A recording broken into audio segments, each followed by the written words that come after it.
vida y sanar a gente. Muy bien. Mi alma te alaba, Dios. Voy a ministrarles un tema que tiene como título Dios cambia tu mundo. Amén. Dios es el único que puede cambiar tu mundo. Cierto. Y cuando hablo de que Dios cambia tu mundo, Dios es el único que puede cambiar tus circunstancias, el lugar donde te acostumbras a vivir, el lugar donde te pones cómodo, el lugar donde crees que todo, que siempre va a ser así, que nunca va a cambiar las cosas. Dios cambia tu mundo. Amén. Y me gustaría hablarles de un hombre que es llamado el padre de la fe, no porque obró un acto de fe. Es llamado el padre de la fe porque desde su principio hasta su final demostró estar a la altura de tal título, el padre de la fe. Y hablamos, hermanos, de Abraham. Abraham desde su principio estuvo a la altura del gran título, el padre de la fe. Porque sin duda fue un ejemplo de fe para todos. Y eso, que Abraham creció, se crió y hizo su vida en una de las ciudades más corruptas, más sanguinarias y con más dinero y con más cultura de todos los tiempos. Si preguntas a un arqueólogo cuál es la primera civilización del mundo, no te van a decir los egipcios, no te van a decir los mayas, no te van a decir los aztecas, te van a decir los sumerios. Porque en Sumeria fue donde se hallan, según los arqueólogos, la primera escritura. Ellos escribían en una escritura llamada escritura cuneiforme. ¿Por qué? Porque tenía una forma muy rara y muy difícil de interpretar. Fueron los primeros relatos donde se mostraron incluso los relatos del diluvio. En Nínive había miles de tablillas escritos por sumerios. Era una cultura que estaba civilizada, que tenía muchísimo dinero. Ur de los Caldeos era el centro de todo Sumeria, era el centro de toda la Mesopotamia, era el centro cultural, religioso y económico que había en los últimos tiempos, el mayor de ellos. De hecho, fue en Ur de los Caldeos donde levantaron una pirámide que la llamaron el Zigurat. El Zigurat es una pirámide que en vez de estar así, tiene escalones muy grandes. Pues allí en Ur de los Caldeos fueron donde construyeron aquel Zigurat. ¿Para qué? Porque resulta que Ur de los Caldeos era el centro marítimo más grande de aquella época. Todos los barcos mercantiles que negociaban, todos aquellos que querían entrar en comercio y querían enriquecerse, vender y también comprar, que vayan a Ur de los Caldeos, que se detengan en su puerto, porque allí hambre no van a pasar, porque van a comprar y van a vender muy fácilmente. Allí fue donde se crió Abraham. Y la crianza que tuvo Abraham fue una crianza bajo un padre que era un idólatra, bajo un padre que creía dioses falsos, bajo un padre que creía los dioses sumerios. Y en Ur de los Caldeos el dios que reinaba era una diosa, la llamaban la diosa Sin, también conocida como la diosa de la luna. Y miren en qué lugar se crió Abraham, en un lugar donde los sacerdotes de Ur de los Caldeos tenían que hacer sus sacrificios en lo alto de aquel Zigurat. Es decir, se subían a lo alto de aquella pirámide, allí preparaban sus altares y allí sacrificaban. ¿Sabes qué era lo que sacrificaban los sacerdotes de Ur de los Caldeos? No eran animales. Porque la diosa Nunasí rechazaba la sangre de animales. diosa bendijera a todo Ur de los caldeos, necesitaba lo que ella reclamaba: sangre humana. Ella decía: yo me alimento, por eso escuchen. De ahí es que en alguna ocasión los sumerios vieron la luna roja. Hoy día lo llaman la trétala. No sé si lo sabéis o lo habéis visto, como la luna se convierte completamente en rojo, como de sangre. Esto no voy a dar detalles porque en estos días, si Dios lo permite, vamos a predicar un tema que se llama lo que está sucediendo, lo que no ha sucedido y lo que sucederá. Y esto es el Apocalipsis. Y ahí hablamos acerca de las lunas de sangre. Y claro, como lo habían visto así, en alguna ocasión se creían que se convertían así porque le mandaban sangre humana. Y lo que hacía la luna es que cogía toda la sangre y se empapaba con ella. Y de vez en cuando, de X tiempo, la sangre de todos los humanos la mostraba la luna al mundo entero. Por eso es que la luna reclamaba sangre.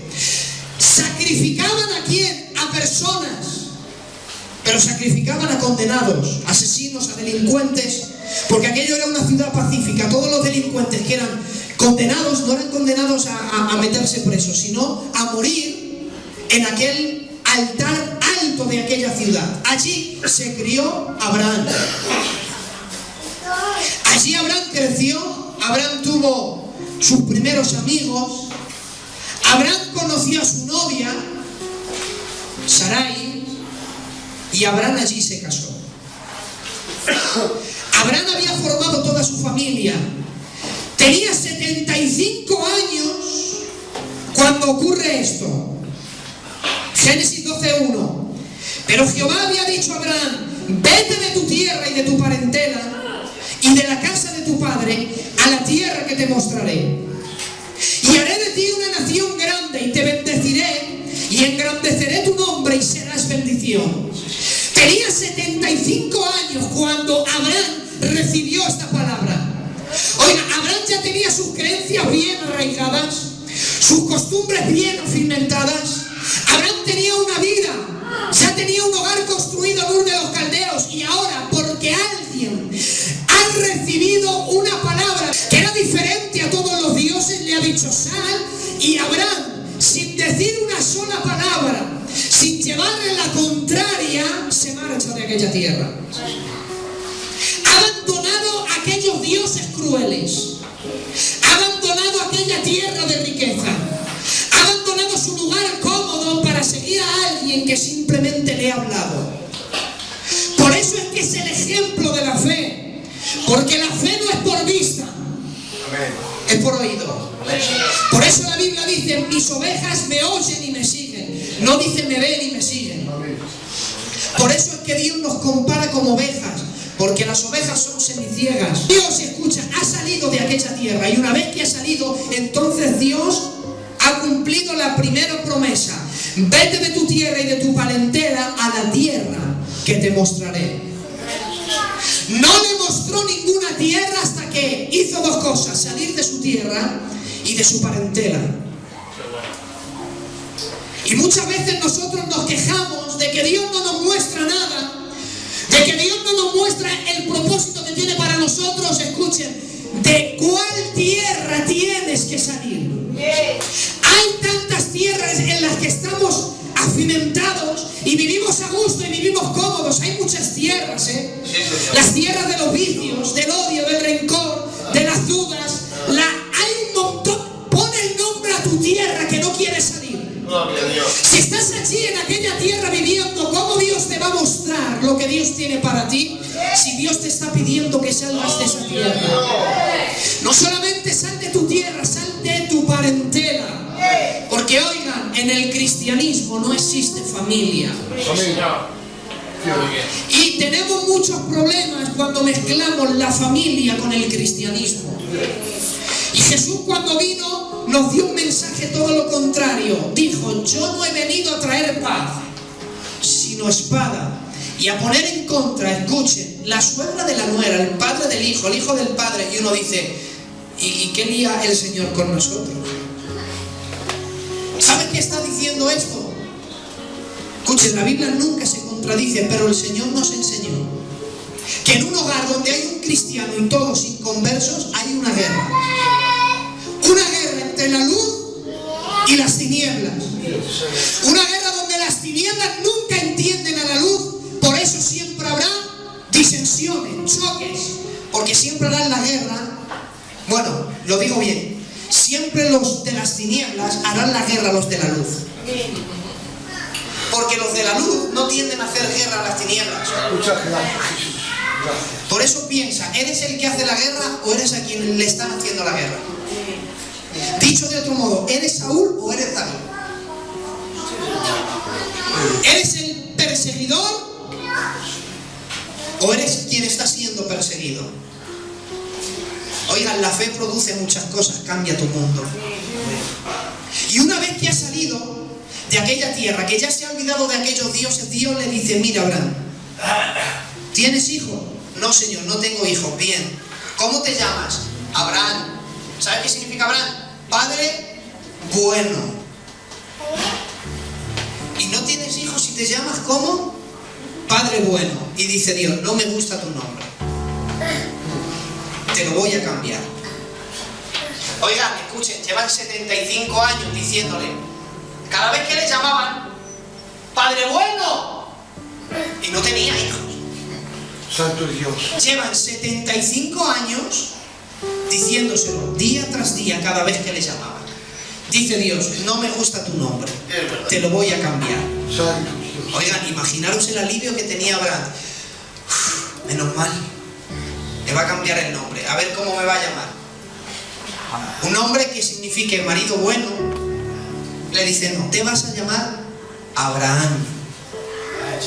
¿Sabes? Por la H, ¿sabes qué significa? Ya no te vas a llamar Padre bueno, de ahora en adelante te vas a llamar Padre de multitudes. Santo Dios. Y Abraham sigue sin tener hijos. No era para que los demás se rieran de Abraham y le dijeran: pero bueno, tu Dios te cambia el nombre y te empeora. Era para que se rieran de Abraham y de su Dios.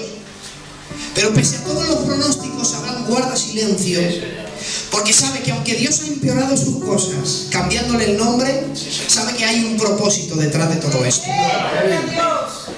A veces Dios, para cambiar de tu mundo, te empeora tu mundo. A veces creemos que para que Dios cambie nuestro mundo, yo soy pobre, me tiene que tocar la lotería y así Dios cambia mi mundo. A veces Dios cambia tu mundo empeorándotelo aún más. A veces el mundo de Jonás es bonito, pero Dios se lo empeora metiéndolo en medio de una tormenta. Bueno, no, levantando Dios una tormenta que casi vuelca el barco entero, preparando un pez para que se lo tragase, que bajara a la profundidad de los mares, y Dios, empeorando su vida, lo arregló. A veces muchos necesitan que Dios empeore sus vidas para arreglarlo. Habrá gente que dice: Señor, ¿por qué no a mí me haces rico? Es que a lo mejor Dios está empeorando tu vida en pobreza para que cambies, porque sabe que si Dios te da riquezas te pierdes, y Dios te está preparando en la pobreza para que quizás, si Dios lo permite, en su misericordia y quiere y te da riquezas, te mantengas. A veces Dios empeora tu mundo para cambiarlo, pero claro, la alabanza decía: proceso. Amén. Y en el proceso no es bonito. Amén. En el proceso de Abraham no es bonito. Dios le dice: te cambio el nombre, ya no eres padre bueno, ahora eres padre de multitudes. No te preocupes que vas a ser padre de multitudes. Imagínate, bueno, vale, está bien. Ya verás, aquellos que se reían de mí cuando me llamaban padre bueno, ya verás. Les voy a dar en los morros a todos la descendencia que Dios va a levantar. Un año sin hijo. No pasa nada. 10 años. Imaginaros, la gente se reiría. Y te cambió tu Dios el nombre. 10 años. Y Abraham seguía creyendo en Dios. Amén. 15 años. Oigan, que se dice muy rápido, muy pronto. 15 años. Y el proceso seguía. 20 años. Seguía el proceso. 25 años tardó el proceso de Abraham. Y en 25 años la Biblia no registra decir, ¿por qué me cambiaste el nombre? ¿Para reírte de mí? Abraham es el ejemplo de que Dios le promete algo, no se lo da y sigue creyendo en él y amándole. Digo yo, ¿seguirías amándole al Señor si no te bendijera? Amén. ¿Seguirías amándole si el Señor te ha prometido algo y Dios no te lo da? ¿Seguirías amándole de verdad? Yo solamente quiero que medites en esta pregunta. ¿Será que sigues a Dios por lo que Él te puede ofrecer? ¿O sigues a Dios por lo que Él es? Amén. Te encontrarás en la multitud que dice, buscaban a Jesús. Querían hacerle rey, pero no porque te vemos como rey. Porque vemos de ti una fuente de ganancia. Dice la Biblia, le querían hacer rey porque al día anterior les había multiplicado los alimentos. Buscaban a Jesús no porque quiero que sea nuestro rey, como en el miel, para que reine sobre nosotros como quieran. No, queremos que sea nuestro rey para que nos sigas multiplicando los alimentos. Serás como 11 de los discípulos que seguían a Jesús por lo que Él era, o serás un Judas que le sigues por lo que Él te ofrece. Si ahora es el cajero y luego Él se convierte en rey, pues yo me hago el ministro de Economía. Y por esa intención Judas aguantó. No porque le amaba, sino porque vio en él una fuente de ganancia. Pero bueno, todo proceso tiene su tiempo. Amén. Y cuando tiene 100 años, Dios le cumple la promesa. Amén. Porque oigan, aunque tarde, pero si Dios te promete algo, yo te prometo que Dios lo cumpla. Y por fin le da a Dios un hijo, Isaac, Aleluya. el cual ama muchísimo. Y ahora, ¿cuánto tiempo lleva fuera de aquellos dioses? 25 años. Su Dios era diferente al de Ur de los Caldeos. Habían salido de allí porque no querían ver cómo Dios se reclama en sangre humana. Ahora el Dios que le ha cambiado su mundo dice, quiero sangre humana. Quiero la sangre de tu hijo. Vamos a ver, no ha salido Abraham de Ur de los Caldeos, de un lugar donde los dioses reclaman sangre humana. Ahora su Dios está reclamando también sangre humana. La sangre, escuchen, no de delincuentes, de su hijo. Oigan, imaginaros lo que Dios, valga la redundancia, el orgullo que Dios tenía cuando Abraham dijo sí. Y yo me imagino a Dios diciéndole, el diablo a uno, que vale más que todos tus sacerdotes, es capaz no de entregar a uno que no conoce, a su propio hijo, es capaz de sacrificarlo por agradarme a mí. Amén. Espera 25 años, se lo doy, ahora se lo pido, escuchen, Dios no le pidió que lo matase, Dios le pidió que lo sacrificara. Una cosa es matar y otra cosa es sacrificar. Que este pasaje no se puede usar para testificar. Matar, se puede matar de muchas maneras, sin sentir dolor, pero sacrificar, voy a decir por si hay algún niño, es cortarle el cuello y es prenderle fuego. Que no era matarlo así a su hijo, venga, con una pistola así, no le veo, no, era sacrificar a su hijo, y con eso conlleva el sacrificio de un carnero.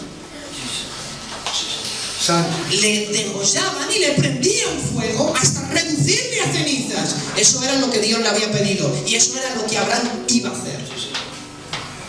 Y cuando sale Abraham con la intención de hacer todo eso, llega capítulo 22, verso 3, y dice la Biblia, y alzó Abraham sus ojos, capítulo 22, verso 4, y Abraham vio el lugar de lejos. ¿Sabes qué lugar? El lugar donde Dios le había dicho, sacrifícame a tu hijo. De lejos vio aquel lugar. Si pudiéramos remontar, tener una máquina, volver al pasado y ver a Abraham allí y decirle, Abraham, Ahora párate, ahora que estás viendo aquel lugar, ¿qué significa ese lugar para ti? ¿Qué significa ese lugar? El lugar que estás viendo, donde vas a sacrificar a tu hijo. ¿Qué significa ese lugar para ti? ¿Qué crees que te diría Abraham? ¿Allí es donde voy a gozar? ¿Allí es donde voy a disfrutar? ¿Allí es donde ¿sabes? Avivamiento va a haber? Eso es lo que te va a decir Abraham. No, Abraham te va a decir, allí es el lugar donde comienzan mis dudas. Allí es el lugar donde nacen mis preguntas. Allí es el lugar de mi dolor. Allí es el lugar donde no entiendo nada. Allí es el lugar donde Dios me envía y ahora que lo veo de lejos quisiera que esté más lejos aún todavía para no llegar. Aquel lugar era un lugar de dolor, un lugar de tristeza, un lugar de agonía. Pero Abraham coge a su hijo y empieza a subir a aquel lugar donde no entendía nada. Y allí ocurre lo inesperado, donde Abraham, dice la Biblia, que a punto de sacrificar a su hijo, Dios lo detiene. Porque oigan, Dios no es tan cruel como lo pintan. Dios no se agrada de cuando alguien sacrifica a un hijo, porque la Biblia dice que el peor sacrificio de todos es el Dios Molón, que es el Dios que reclama sangre de niños inocentes. Eso es abominación a Jehová.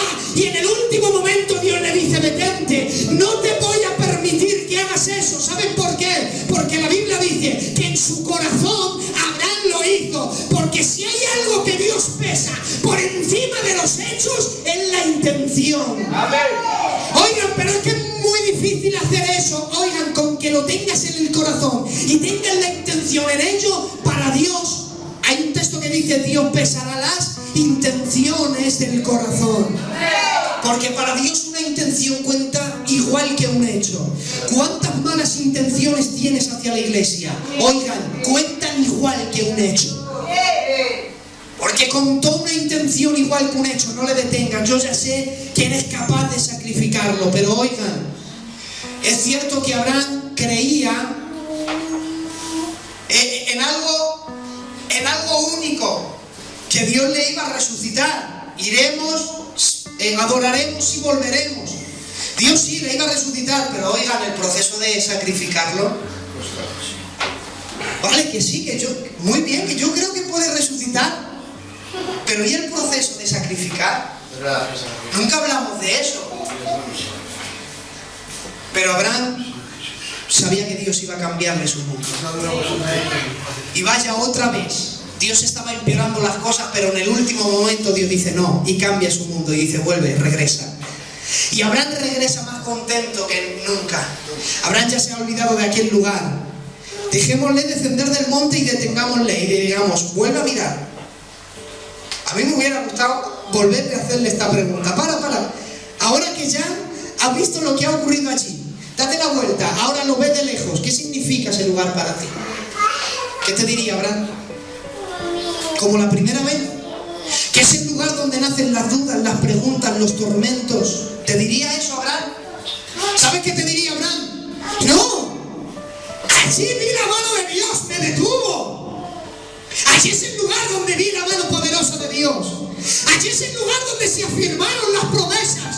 Abraham, que ya sé que eres capaz de hacerlo, te bendeciré, mi hijo. Será bendición en ti, serán benditas todas las familias. Allí es donde Dios cumplió su propósito. Allí es donde vi la gloria de Dios. Allí nació mi alegría. Allí nació el avivamiento. Pero bueno, si 4 días antes o un momento antes, aquel lugar era todo lo contrario. ¿Sabes qué ocurrió? Es que el problema visto desde el otro lado tiene opiniones diferentes. Ahora yo quiero que en el Espíritu me lleves al lugar de tu problema. Y ahora yo te voy a preguntar qué significa ese lugar para ti. Quizás me estás diciendo, Eugenio, ese lugar para mí es el lugar de preguntas. Ahora estoy viviendo un tiempo donde solo son preguntas, donde solo son dudas, donde todo es llanto, donde todo es tristeza. Y creo que esta es mi situación.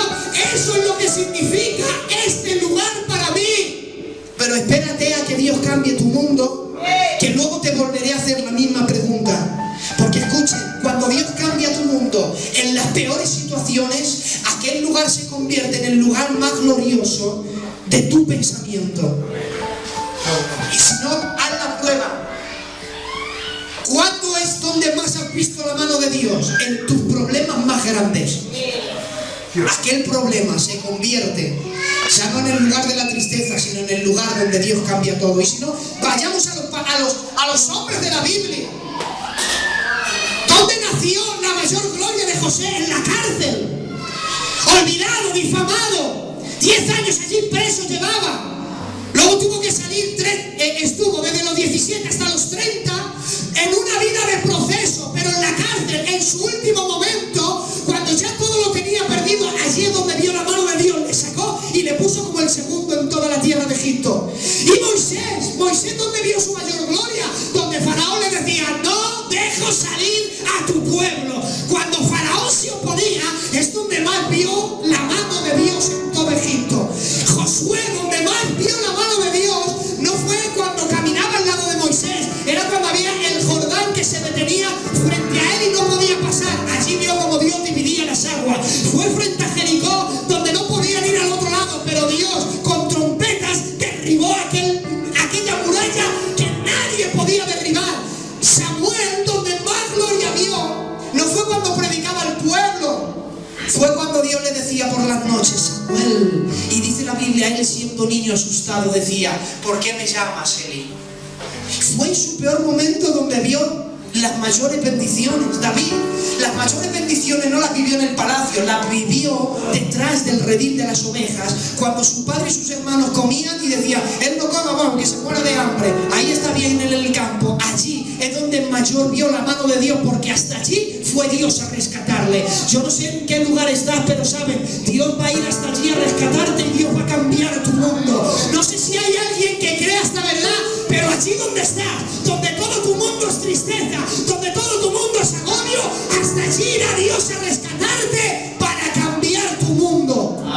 Preguntarle a Jeremías, donde más gloria vio fue cuando estaba preso. Dice la Biblia, se hundía a punto de ahogarse. Es donde vio el sonido de la voz de un etíope. ¿Cómo vais a hacer esto con este hombre si es profeta del Altísimo? Ezequiel, donde más gloria vio fue en el capítulo 1, donde menos se enteraba de lo que estaba viendo. Porque en las situaciones donde no te enteras lo que estás viendo, allí entra Dios y cambia todo tu mundo. Isaías, la mayor manifestación de gloria que vivió Isaías fue el día que dijo, ¡ay de mí, muerto soy! Se pensaba que se había muerto y resulta que en aquel día que se pensaba que se había muerto, Dios le hizo entender que estaba más vivo que todos los vivientes que había en la tierra. Y si no, preguntarle también a Pedro, la mayor gloria fue el día que se hundía en el mar y vino la mano de Dios y lo levantó desde aquel lugar.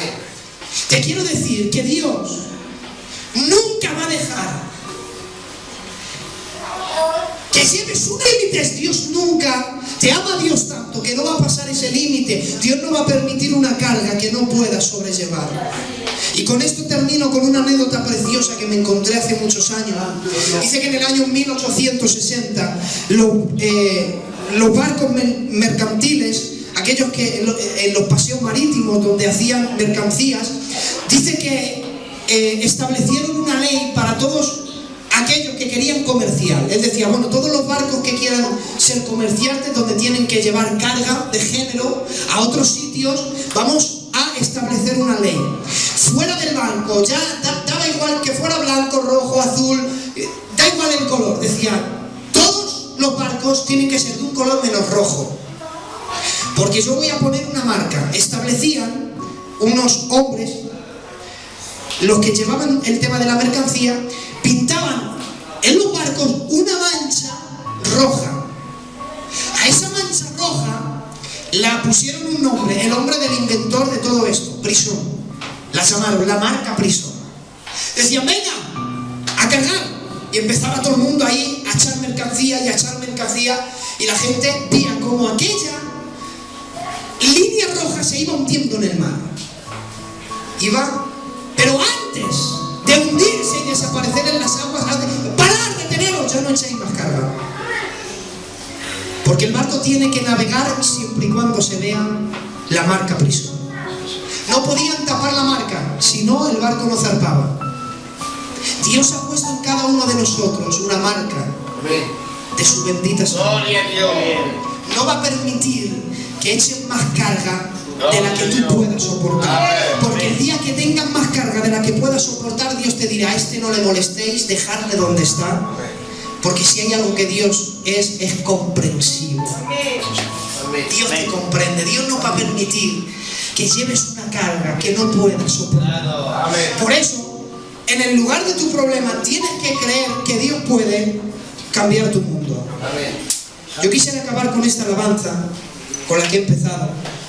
Tienes que entender que en tu peor situación, si Dios te tiene, es porque Dios no va a permitir una carga que no puedas sobrellevar. Y escuchen, en tu peor momento, Dios cambiará tu mundo. El proceso será duro, pero oigan, merece la pena.